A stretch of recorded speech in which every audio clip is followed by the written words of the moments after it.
విర్రగొట్టండి. Black squad ఇచ్చి training ఇద్దాం. Police అంటే వీళ్ళకి ఏంటని తెలియాలి. సార్, కుర్రాళ్ళు ఏదో తొందరపడ్డారు. వాళ్లతోనే ఉన్నతను సార్. చనిపోవడం వల్ల రెచ్చిపోయారు. నేను మాట్లాడి బయటికి రమ్మంటాను సార్. ఫోర్స్ని పంపకండి సార్. మధు సార్, లా క్లాస్ నడపడం మాత్రమే మీ పని. దాన్ని సవ్యంగా చేయండి. టీఆర్ఎస్ ఎలా నడపాలో, డిసిప్లిన్ గా ఎలా ఉండాలో మాకు తెలుసు. అందులో మీరు ఇంటర్ఫియర్ అవ్వద్దు. అయ్యా, మీరు ఫోర్స్ని దించండి.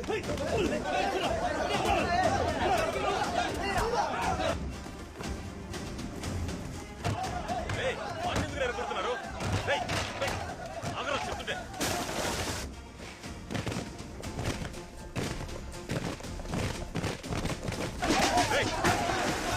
మీకు కదంట్రా.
ఈడీలో ఒక అతను చనిపోయాడు.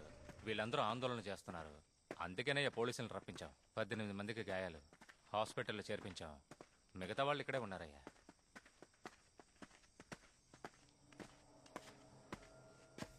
SIT easy. పోలీస్ జాబ్లో జాయిన్ అయినప్పుడు మీరు చేసిన మొదటి సంతకం ఏంటో తెలుసా మీకు? పోలీస్ ట్రైనింగ్లో నువ్వు సచ్చినా కూడా నీ చావుకి మేమెవరు కారణం కాదని నువ్వు చేసిన మొదటి సంతకం. అదే నీ ఫిట్నెస్, అదే నీ మొదటి అర్హత.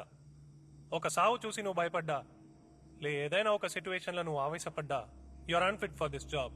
మీరు ఈ పోలీస్ ఉద్యోగానికి అర్హత లేని వాళ్ళు. రంగంలో చావటానికి ఎందుకురా భయం? రంగమేరా మనకు అమ్మ. నన్ను వదిలేస్తే నేను ఇప్పుడే ఈ గ్రౌండ్లో చావడానికి రెడీ. ఒక్కో పోలీస్ వాడి చివరి కోరిక అదే అయి ఉండాలి. కానీ మీరేంటంటే ఇక్కడ కలవరం చేస్తున్నారు. సార్, శిక్షణ కోసమో చావు కోసమో మేము భయపడట్లేదు. ఈ గ్రౌండ్లో చనిపోయిన వ్యక్తి ఆవేశపడి చనిపోలేదు. లంచం ఇవ్వలేనని చెప్పి పరిగెడుతూ నా కళ్ల ముందే చనిపోయాడు. ప్రాణం ఇచ్చి ఈ శిక్షణను పూర్తి చేయడానికి మేము సిద్ధంగా ఉన్నాం. లంచం తీసుకోకుండా ఈ పిఆర్ఎస్ ని నడపడానికి మీ కార్యవర్గాన్ని మీరు సిద్ధం చేయండి. అయితే ఇన్నాళ్ళు ఇక్కడ ట్రైనింగ్ జరగలేదు, డబ్బులు వసూలు చేయడమే జరుగుతుంది కదూ? పోయి ట్రైనింగ్ కుర్రాల దగ్గర డబ్బులు వసూలు చేసేది? మరి వాళ్ళు ఎలా మీకు రెస్పెక్ట్ ఇస్తారు? ఛే, ఇవన్నీ ఏంటో మీరు అడగరా? అదేంటన్నది విచారణ చేస్తానయ్యా. చెంచారులే. ఈ ఇష్యూ సంబంధంగా ఆ ఇన్స్పెక్టర్కి ఒక మెమో ఇచ్చి రిప్లై తీసుకోండి. రిప్లై మాత్రం సరిగ్గా రాలేదో I'll take severe action against you. ఇక ఏ స్క్వాడ్లోనూ కలిసి ఉన్నవారు కలిసి ఉండొద్దు. అందరినీ చేంజ్ చేసేయండి. ఎస్పెషలీ ఆ ఏడీస్ని ముందు చేంజ్ చేయండి. ఎవరెవరు చెప్పిన మాట వినరో వాళ్ళకి సివియర్ పనిష్మెంట్స్ ఇవ్వండి. ఎవరైనా ఆఫీసర్స్ ఇకపై డబ్బులు తీసుకున్నారని నాకు తెలిసొచ్చిందో ఎవరిని సస్పెండ్ చేయకుండా వదలను, ఇంక్లూడింగ్ యువర్ సెల్ఫ్. అండర్స్టూడ్? సరేనా?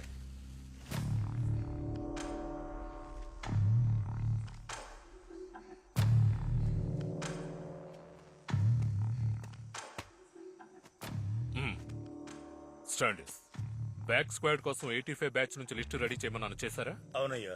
ఆ లిస్ట్ లో ఉన్న వాళ్ళందరితో ఒక స్క్వాడ్ రెడీ చేయండి. దానికి చలమయ్యను ఏడీగా పెట్టి ఆనంద్ ఆ ఇద్దరు కుర్రాళ్ళు ఉండేలా చూసుకో. అలాగే చేస్తానయ్యా. నా కాకి చొక్క పోయినా సరే వాడు కాకి చొక్కతో ఎలా బయటకెళ్తాడో చూస్తాను. రాయ్, ఇక్కడి నుంచి మీ స్క్వాడ్ మార్చేశాం. ఎవరెవరు ఏ స్క్వాడ్ లో ఉన్నారో ఇప్పుడు నేను పేర్లు చదువుతాను. పేరు చదివిన వాళ్ళు వెనక్కి వెళ్లి నిలబడండి. ఆనంద్ సన్ ఆఫ్ రాజేంద్ర, నువ్వు 10వ squad. Khader Basha son of Salim, నువ్వు 10వ squad. Murali son of Subrahmanyam, నువ్వు 10వ స్క్వాడ్.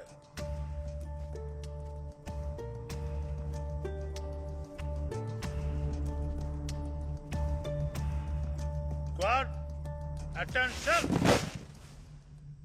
మీ అందరికి స్క్వాడ్ మార్చడమైంది. రేపటి నుంచి కొత్త ఏడీఏ వస్తారు. జాగ్రత్తగా నడుచుకోండి. Fall out.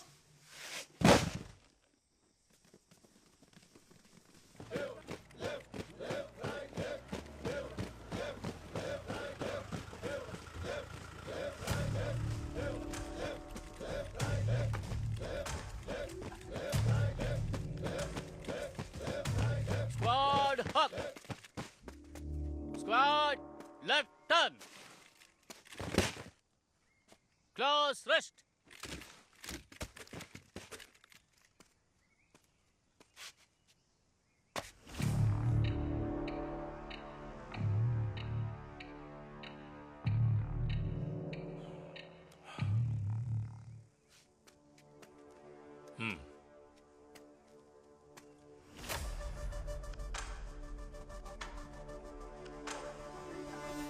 చలమయ్య, త్వరలో కాంపిటీషన్ స్టార్ట్ అవుతుంది. ఇక్కడ ఫిట్టింగ్ పని చేయడానికి మనుషులెవరూ లేరు. నువ్వు ఒక పని చేయి, ఇక్కడ స్క్వాడ్ ని తీసుకువెళ్ళి ఆ పని చేయించు. సరేనయ్యా. చెత్త ఏరడానికి, టాయిలెట్లు క్లీన్ చేయడానికి, ఇంకా పిఆర్ఎస్ ని ఓడవడానికి ఈ పనులన్నీ చేయించు. సరేనయ్యా. మర్చిపోయాను, ఈ బ్యారక్స్ కి చెట్లన్నిటికీ సున్నం కొట్టించండి. సరేనయ్యా. ఎందుకంటే వీటికి మీరే కరెక్ట్. మనిద్దరం డిపార్ట్మెంట్ లో ఒకేసారి జాయిన్ అయ్యాం. నేను ఇన్స్పెక్టర్ గా నీ కళ్ల ముందున్నాను, మరి నువ్వు ఇంకా హెడ్ గా అలాగే ఉన్నావు. ఈ సమస్యలకు నువ్వు ఓ కారణం అని నాకు తెలుసు. నేను చూసుకుంటాను, నువ్వు వెళ్ళు.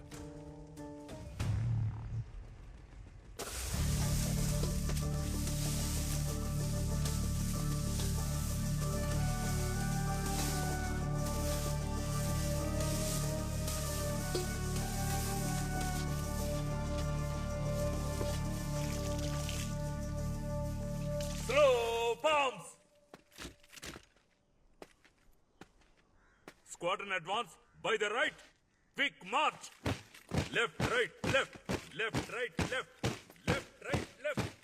Left, right, left. Order retire. Above turn.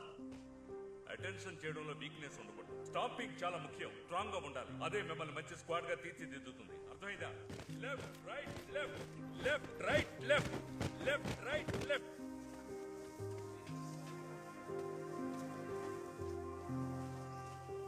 ఒరే, ఎంతసేపు అలా వేస్తూ ఉంటావురా? త్వరగా పూర్తి చేసుకునిరా, చాలా పనులున్నాయి.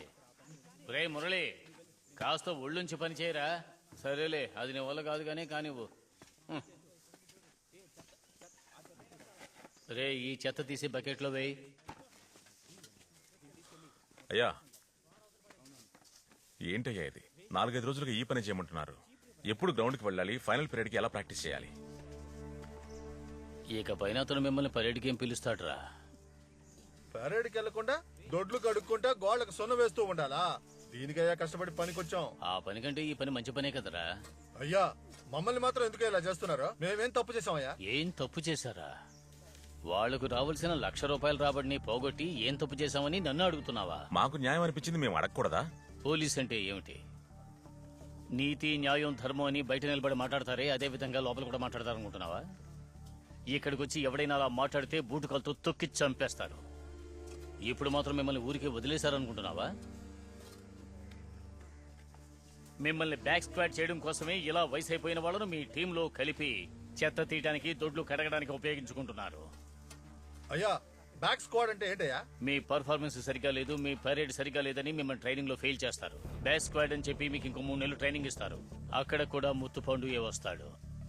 అందులో మీరు పాస్ అయి తీరాలి, లేదంటే అర్హత లేని వాళ్ళు అని చెప్పి ట్రైనింగ్ నుంచి బయటకు పంపేస్తారు. అయ్యా, పరేడ్ మేము బాగా చేస్తాం కదా.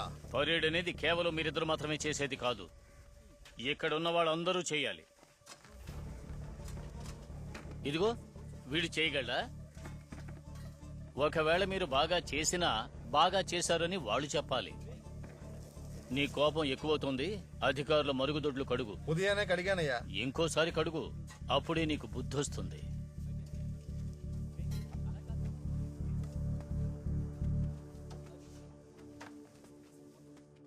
అయ్యా ఇక్కడ ఒక సంతకం చేయండి అయ్యా.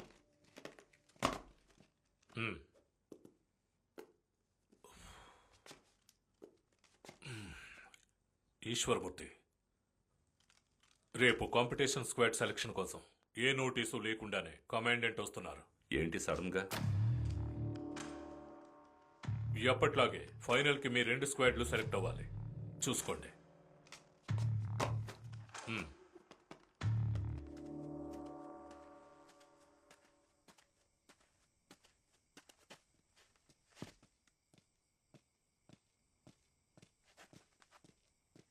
ఇలా చూడు ఆనంద్, రేపు కాంపిటీషన్ స్క్వాడ్ సెలక్షన్ కమాండెంట్ వస్తున్నారు. నా ఉద్దేశంలో నువ్వు గ్రౌండ్లో ఉండడం ఇదే ఆఖరి రోజు అనుకుంటున్నాను. ఎలాగో మన స్క్వాడ్ని బ్యాక్ స్క్వాడ్ చేస్తారు. అలా బ్యాక్ స్క్వాడ్ చేస్తే బ్యాక్ స్క్వాడ్కి వెళ్ళొద్దు. ఎందుకని మీ నాన్నగారు ఆశపడి ఈ ఉద్యోగాన్ని నిన్ను పంపించారో అర్థం కావడం లేదు. ఉద్యోగంలో ఉన్న తండ్రిగా నేను చెబుతున్నాను, నీలాగా నీతిగా న్యాయంగా ధర్మంగా ఉండే కుర్రాళ్లకు ఇది పనికి రాదు. వెళ్ళిపో. బయటికి వెళ్ళి ఏదైనా మంచి ఉద్యోగం చేసుకుని సంతోషంగా గడుపు. లేదంటే 28 ఏళ్లుగా నేను ఎంత బాధపడుతున్నానో అదే పరిస్థితుల్లో నువ్వు ఉంటావు. కాకపోతే కాకి బట్టలు వేసుకోవాలని ఆశతో వచ్చావు, వేసుకోకుండానే వెళ్ళిపోతావు. అయ్యా నేను వస్తానయ్యా.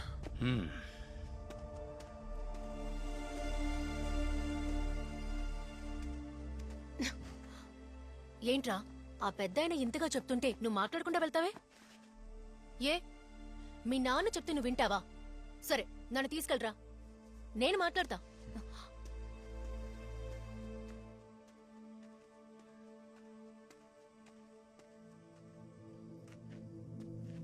నా ఉద్దేశంలో నువ్వు గ్రౌండ్లో ఉండడం ఇదే ఆఖరి రోజు అనుకుంటున్నాను.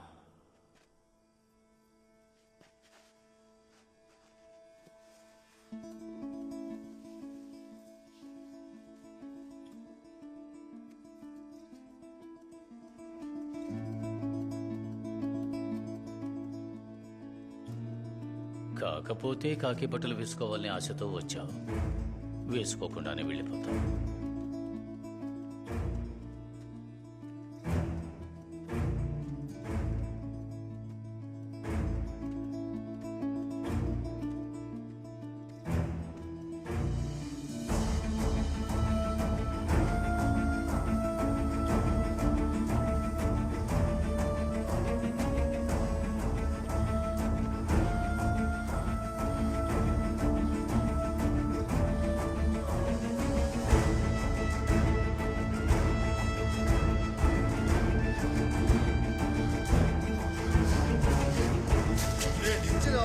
తిరిగి బాబా ఎంత పొగర్రా నీకు? సంపాదిస్తున్నావు కదా మరి నా డబ్బే బాబా. అడిగితే రూల్స్ మాట్లాడుతున్నావరా? చావరా చావు. ఆనందు,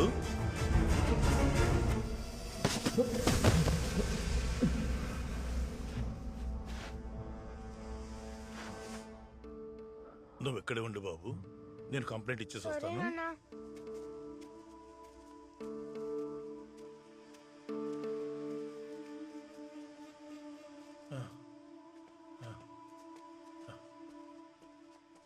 ఏంటయ్యా?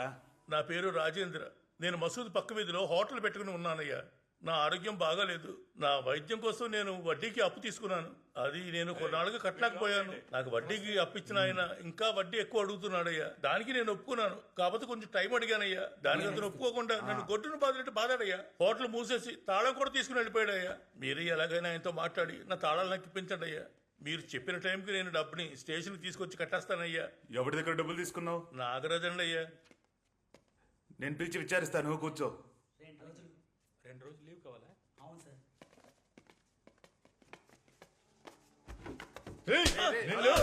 నా దగ్గర డబ్బు తీసుకొని పోలీస్ స్టేషన్ వచ్చి కంప్లైంట్ ఇస్తావరా? కంప్లైంట్ నిన్ను చాలా కొడతాను రా. ఏదో పోలీసు అంటే భయం అనుకుంటున్నావు. వదరా నన్ను వదలమయ్యా.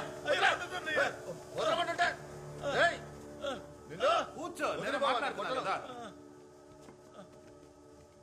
ఇలా చూడు, నీ హోటల్కి నేను డబ్బు ఇచ్చాను. నువ్వు ఎక్కడికైనా వెళ్ళి ఎవరి దగ్గరైనా కంప్లైంట్ ఇచ్చుకో. హోటల్ తాళాలు నా దగ్గర నుంచి ఎలా తీసుకుంటావో చూస్తాను. ఏంటి? వదిలే అల్లుడు, నేను చూసుకుంటారా? బావా కాస్త వాడిని బెదిరించు బావా. సర్లే వదలొద్దు. అల్లుడు, నేను చూసుకుంటాను, పో. రేయ్, వాడిని సెల్లో కూర్చోబెట్టండి. ఎవరు బాబు? నాన్న ఫిర్యాదు చేయడానికి లోపలికి వెళ్ళారు. ఆ హోటల్ అతను అబ్బాయివా? అవును సార్. కౌన్సిలర్ సాహుల్ బాయ్ తెలుసా? తెలుసు సార్. వెళ్ళి తీసుకురా అతన్ని.